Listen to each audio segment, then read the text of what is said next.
Hey guys, this is Ashish Best and welcome to my channel Life is Beautiful. The other day, we got a shocking news of young Bollywood actor Sushant Singh Rajput committing suicide. This incident highlights the issue faced by the present generation, the issue of mental health. I am very sorry to say that many people have misconceived notion about mental health. They think someone having mental health issue means that the person is mad. No, that is not true.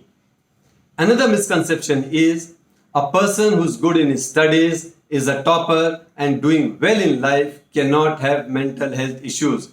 This is also not true. Now let me ask you a question. Someone who's physically fit and exercises regularly, say someone like Virat Kohli, does it mean that he will not have physical health issue? He can fall sick, he can have fever, he can sprain his back, isn't it? Just like being physically fit doesn't mean that you will not have physical health issues, being intelligent, academically brilliant and professionally well placed does not mean that you will not have mental health issues. Let us all get this thing right. Now, with this background, let's understand how having a confidant is good for mental health. But before that, who is a confidant? A confidant is a person with whom you share your private matters. And private matters means matters that you hesitate or are not comfortable sharing with people in general. I would even go to the extent of saying at times you would feel ashamed of sharing that matter for whatever reason. Now, everyone makes mistakes. Knowingly or unknowingly, you do something that you are not supposed to do. You face failures or rejections. You find yourself in a situation where you feel cheated or betrayed. You feel life has been unfair with you. You experience setbacks, downfalls, and emotional breakdowns. And if you are not able to share such experiences or the mistakes that you have made or what you have gone through and keep these things within yourself, then you start feeling uneasy or you start feeling uncomfortable. If you do not share the mistakes that you have made, then the guilt within you builds up. If you do not share the failures or rejection, then a sense of inferiority complex starts building within you. You start questioning your own abilities. If you cannot share how you have been betrayed or cheated, then a feeling of being unworthy starts building within you. And all these are strong negative emotion which has to be vented out. And you can vent it out by sharing with someone, and that someone is your confidant.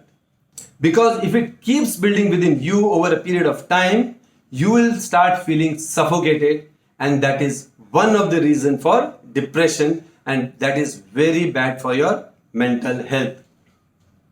It is very important that you have the right person as a confidant. The confidant should be from the good company that you keep and should also be a trusted person. You have to be absolutely sure that that person will not judge you and keep the matter confidential. Someone who may or may not agree with what you say or what you have done, but will stand by you and support you unconditionally. Last but not the least, your confidant should be one who will find time when you need him the most. You cannot have someone who is too busy to attend to your problem or to listen to your problem. And you can have more than one confidant. So choose the right person as confidant, and whenever you feel low or depressed or you're going through anxiety, please speak to them. It will make you feel better. And for some reason, if you cannot find a trusted person who can be your confidant, then please seek professional help. Meet a professional counselor and speak your heart out. It is very important that you do not keep these negative emotions within you and speak out. Now, let me tell you a story, a true story. One of the legends of Bollywood, Mr. Amitabh Bachchan, he formed an entertainment company, ABCL, Amitabh Bachchan Corporation Limited, in 1995. Unfortunately, the films made by them did not do well, and there were reports of mismanagement of the company, which ultimately led to financial crisis to an extent that he lost everything that he had. In an interview with Veer Sanghvi on Star World, somewhere around 2002, I suppose, he said that he had debt to the tune of 90 crores. All his assets, including his house and properties, were attached. There were 55 legal cases against him. The creditors used to be at his doors every day, which he said was very embarrassing and humiliating. And then there is a saying, when it rains, it pours. So on the business front, he was in deep financial crisis, and on the personal front, his career was at an all-time low. He had no films in his hand, no money, and was totally bankrupt. What would anyone do in such a situation? An absolutely hopeless situation. Going into depression was obvious, which he went into. But can you imagine someone who is a superstar, who has been at the pinnacle of success, who has seen so much of popularity, who has got so much of love and adulation from the people, and when he faces such a situation, let me tell you, it is not easy to handle. I'm not sure whether I should say this or not, but I think I should. Many in such situations would have committed suicide. But what Mr. Bachchan did is a lesson for all of us.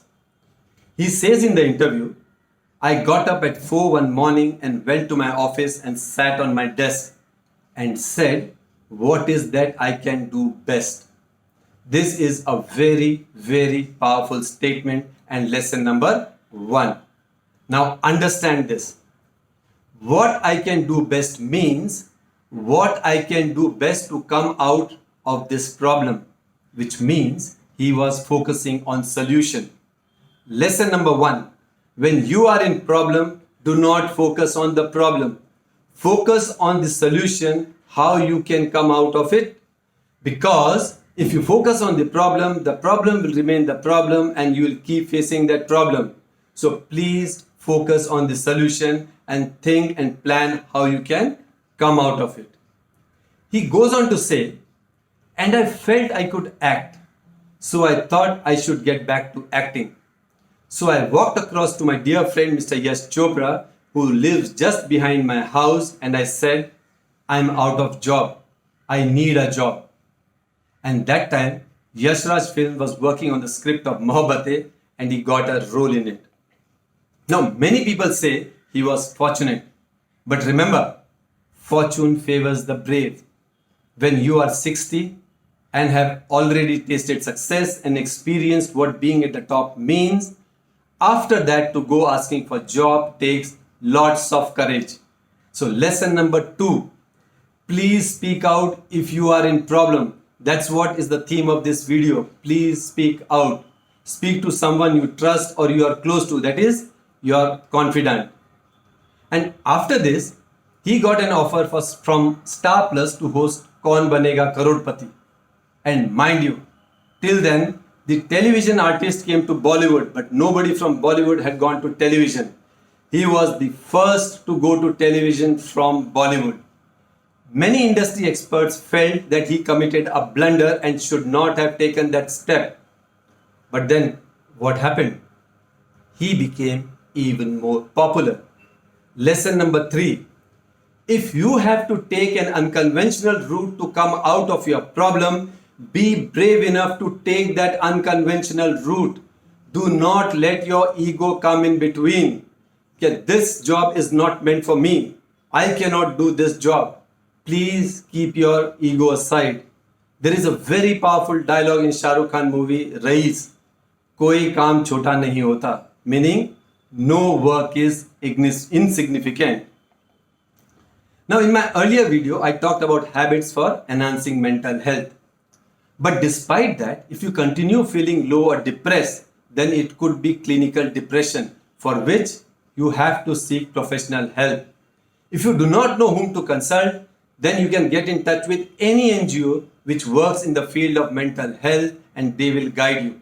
You can get their contact numbers online.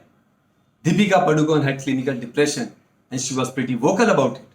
In fact, recently Kannada actor Danish said has opened up saying that he is going through anxiety.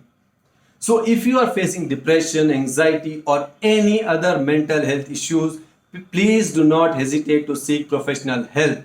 They may either give you some medication or suggest a way out. Now, let me tell you another story. This story is of Dilip Kumar Saab, the biggest actor Bollywood has ever seen. And this story I have taken from his autobiography, The Substance and the Shadow.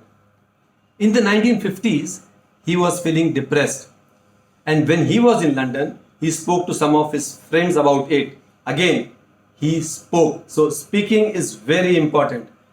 So their friends directed him to a psychiatrist, Dr. Nichols. He spent around an hour talking to the doctor. It was found that he had done quite a few tragedy movies to an extent that he was labeled tragedy king. Movies like Nadia Ke Paar and Mela in 1948, Andaz in 1949, Jogan, Babul and Arzu in 1950, Didar in 1951, Daag in 1952, Shikast in 1953 and Devdas in 1955. In all these films, he played the character who was either ill-fated or a loser. And he was an actor who would get into the character. The doctor said that due to your extreme involvement in the character, you are living the character beyond your working hours. That is, he was carrying the character with him at home in his subconscious mind. That is, he did not come out of the character, as a result of which he unknowingly distanced himself from his family. And that had a negative impact on him, which led to depression. So Dr. Nichols advised him that you spend more time in leisure, you spend time with your family and with friends with whom you feel happy. He also advised him to do variety in his work and do different types of films. Thereafter, he did movies like Naya Daur, Madhumati, Kohinoor, etc. The point here is, just because he consulted a psychiatrist, the reason for depression could be diagnosed and he was suggested a way out. And if Dilip Kumar Saab can consult a professional in 1950s, then I think we can surely consult today in this day and age, isn't it? As a society, it is our responsibility to ensure that there is no stigma attached to mental health. Now, say for example, your vision is blurred and you cannot read. Then are you considered as blind? No, isn't it?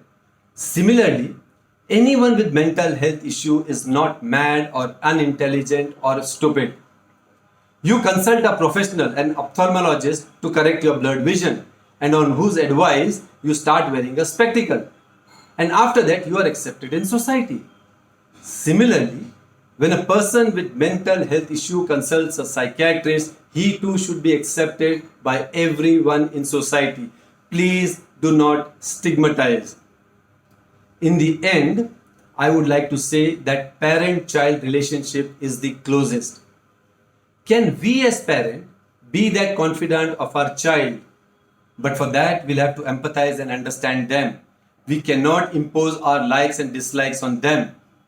They may make mistakes, they may fall, so what? When your child was learning to walk, they would have fallen several times.